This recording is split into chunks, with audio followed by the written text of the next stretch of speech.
Hey everybody, welcome back to my coverage of the PogChamps 3 tournament. This is the Consolation Semifinals, the second of two. Michelle Kari took the first semifinals match. She won that against Pokemon. Now we're looking at Tubbo versus Neeko, and these guys are dead even in rating.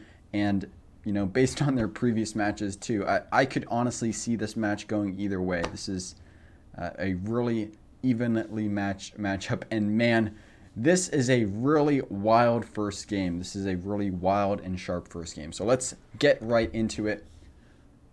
In the past, Neeko has gone for the bird opening starting with F4, but this time we see G3. Maybe she'll transpose and play F4 later. She has done that before, but we'll just have to see. We have E5 from Tubbo, and now Bishop G2 from Neeko. Knight to F6 from Tubbo, and D3 from Neeko. Looks like Neeko is not going for that for this F4 move, which I think is good. You really shouldn't be playing the bird opening if you're someone at Neeko's skill level. We have Bishop C5 from Tubbo. He likes to play classically, put in his knight on F6, his bishop on C5, his pawn on E5. Very classical play from Tubbo so far. We have knight to F3 from Neeko and knight to C6 from Tubbo, both players castle. And we have A3 from Neeko. A developing move would have been much more principled. Bishop to G5, knight to C3, but we have A3. We have D5 now from Tubbo, grabbing the center. He is a very classical player that probably, if I had to choose the most classical player in this entire tournament, it would have to be Tubbo. This guy is just very principled and plays in a very classical style. We have B4 now from Neeko and Bishop D4 from Tubbo, hitting this rook. And here you should definitely take this bishop as Neeko. Knight takes D4, and if black takes with the pawn, black has doubled their pawns, you're very happy. And if black takes with the knight, you can play E3, kick this knight away, and the knight has to go back to C6 or F5 and sort of fight for the center. You did let black get the center, but this is kind of your way of stopping black from advancing any further. And I think this is a fine position for white to be in. But we do not have this knight takes D4 move. Instead, we have C3 blocking this bishop's attack on the rook. And now the bishop has to move back. We have bishop B6 and now bishop B2 from Tubbo. This bishop not doing a lot on this square right now, but maybe we'll see C4 later and the bishop will open up. Neeko is getting this bishop developed. So that's very good of her. But here actually, after this bishop b6 move, Neeko could have gone for this line starting with b5. And the idea is you're kicking away the knight and you want to remove the defender of this e5 pawn. So if Tubbo moves the knight here, then the e pawn drops. So Tubbo could go for this counterattacking move e4. And now it's basically, okay, if you take my knight, I'm going to take your knight. So the line could continue b takes c6, and now e takes f3.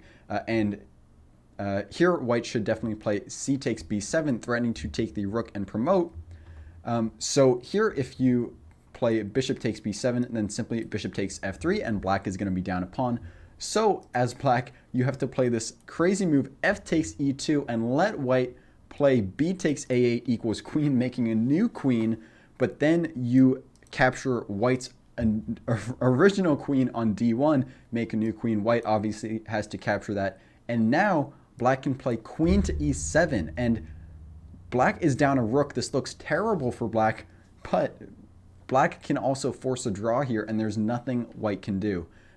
Basically, black is going to play bishop d7 and bishop back to c8, and this queen has nowhere to go. If you try to escape the queen with queen to c6, the queen still has nowhere to go. Bishop d7, the queen's only square is b7, and so you have to either sacrifice this queen for a bishop, and you will be down the exchange as white, or you have to accept this draw by this repetition of moves. Bishop c8, queen c6, bishop d7, queen b7, and it will be a draw.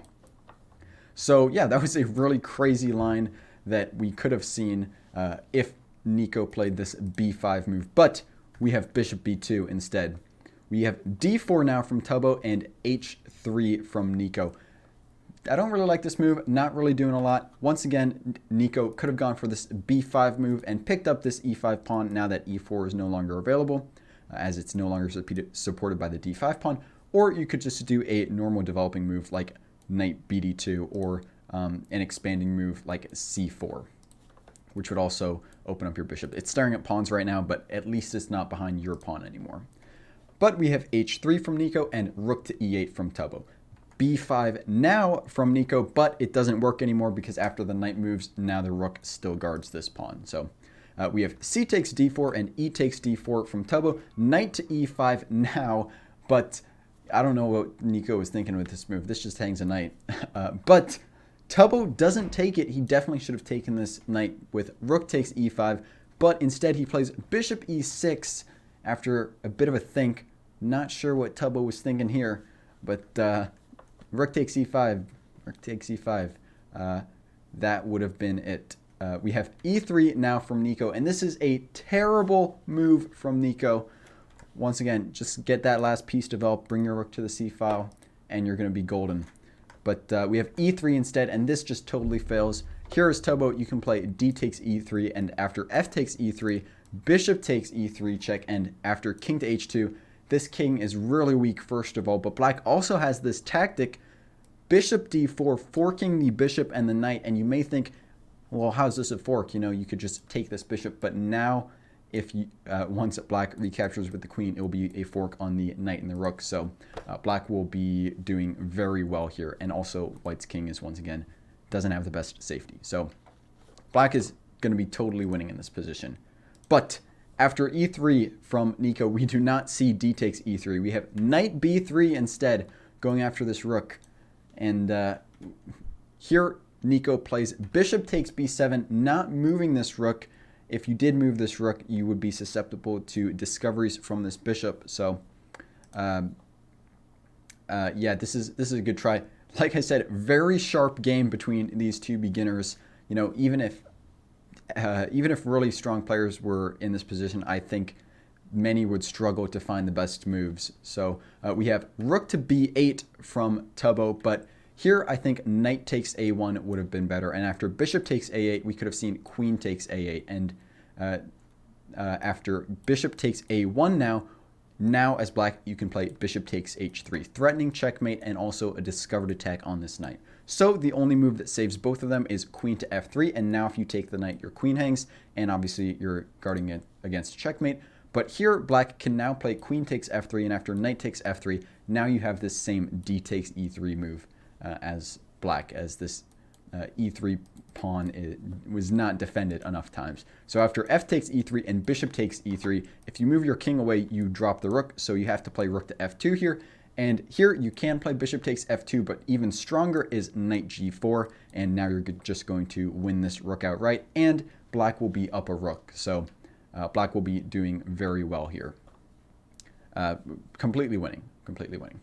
But we do not have this knight takes a1, very forcing line that Tubbo could have gone for. Instead, we have rook to b8, and now knight c6 from Neeko going for this fork. We have queen to d5, queen to d6 would have been much better because queen to d5 now fails to knight to e7 check, forking the king and the queen, so this knight must be captured, and now you drop the queen as white. So this would have been a way for white to get back into the game, but after queen to d5, we do not see knight e7 check. This is a two-move tactic. We don't do two-move tactics in the consolation bracket. So instead, we have knight takes b8 from Neeko, and this now allows queen takes b7, and black is doing better once again. We have bishop takes d4 now, picking up this pawn, except this is terrible for white because now there's this bishop takes d4 sequence starting with bishop takes d4. After e takes d4, now there's bishop takes h3, threatening checkmate once again. So you have to stop this. Knight c6 is the best way to do this, but now queen takes b5. Your knight is threatened once again. Black also defends their knight on b3, and your rook is still hanging on a1. So here the computer recommends knight d2, and now you can simply play knight takes a1. After queen takes a1, queen takes c6, and you're threatening checkmate once again. So now white must play f3, and now you hang your rook on f1. Bishop takes f1, queen takes f1, and in the end, white's king has no safety, and black is up a rook. And, you know, that's not even considering this pawn structure. So, yes, black could have gone for this very forcing line after this bishop takes d4 move from white. But instead, we have knight takes a1, which, you know, it's grabbing a rook. It's still totally fine from Tubbo. It's just not going to be as winning as that bishop takes d4 line. We have bishop takes b6 now, a takes b6, and knight to c3. Knight to c6 would have been better, simply saving this knight, and then, saving this knight would have been better. Basically, you just want to prevent the checkmate threat when this bishop captures on h3. You got to block this diagonal from the queen. It does allow this knight to escape to b3, but blocking this threat is more important. But we do not have this knight c6 move. Instead, we have knight c3, and we have a trade of knights. Queen takes b8, and queen takes a1. And now we have rook to d8. And just a quick material check. Black is up a bishop for 2 pawns. So that's the material check. But I think black is definitely doing much better here. You know, usually if you have a bishop for 2 pawns, you're doing pretty well. Black's king is also super safe, and white's pawn structure is fine, but the king is a little weak. Anyway, we have d4 now from Neeko and bishop c4 from Tubbo, now hitting this rook. Neeko saves it with rook to d1, and we have queen to b7, now getting on this diagonal. And here Neeko plays a really interesting move, which is d5. And this looks like it hangs a pawn because there's 1, 2, 3, 4 attackers on it. But you can't actually take this as black, because if you try to take this, which happened in the game, Tubbo played knight takes d5. Now there's this move e4, and you can't move this knight because you get back rank checkmated. So white would regain a piece here and actually be back in this game. So will Neeko see this e4 move? No, she does not. We have knight takes d5 instead. And now as black, you got to take with this rook, because obviously you don't want to take with the queen because the rook guards the knight. But if you take with the bishop, which Tubbo played in the game, now again, Neeko has this chance for this e4 tactic, and you can't move the bishop because you get back rank checkmated. Will Neeko see the tactic this time? No, she does not. She plays king f1, and black is once again winning this game. We have rook to d6, and now you can move this bishop as the rook is guarded, so the rook is no longer pinned. This e4 tactic is no longer available. We have rook to d4 from Neeko. Her plan is she wants to bring this rook to g4 and threaten checkmate. Maybe Tubbo will miss it. This attack is from all the way across the board, so you know that's a long way. Beginners usually miss those long-range pieces, especially on the diagonals. We have c5 from Tubbo, and b takes c6 I think would have been a very fancy move from Neeko here, showing that she knows the en passant rule.